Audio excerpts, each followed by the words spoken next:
Japan বিদেশিদের জন্য এখন অনেক কঠিন হয়ে যাচ্ছে আগের তুলনায়। আগে আমাদের ভিসা রিনিউয়াল করার জন্য 6,000 টাকা করে দিতে হতো, এখন আমাদের ভিসা রিনিউয়াল করার জন্য 30,000 টাকা থেকে 40,000 টাকা করে দিতে হবে।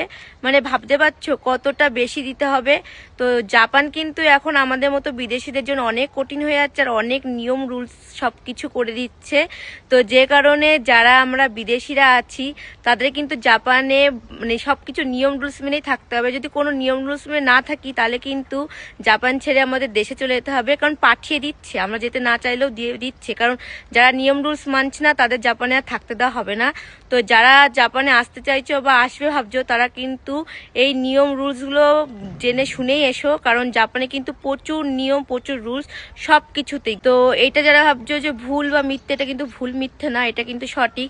জাপান আর চীনের মধ্যে কিন্তু এই নিয়ে একটা ভীষণ বড় ঝামেলা চলছে, সেটার ভুক্তভোগী আমাদের মতো বিদেশিদের হতে হচ্ছে।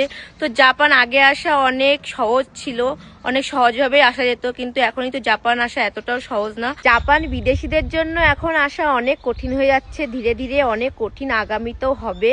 তো যারা নিয়ম রুলস মানে না বা যাদের কোনো কিছু মেনে চলতে পারে না তাদের কিন্তু জাপান ছেড়ে দেশে পাঠিয়ে দেওয়া হচ্ছে, আর অনেককে এরকম পাঠিয়ে দিয়েছে। তো যারাই জাপান আছো বা জাপান আসতে চাও তারা কিন্তু নিয়ম রুলস মেনেই থেকো, নাহলে কিন্তু তোমরাই সমস্যা পড়বে। আর একজন বিদেশিদের জন্য প্রত্যেক বিদেশিদের নাম খারাপ হয়, যে ও খারাপ মানে সবাই খারাপ।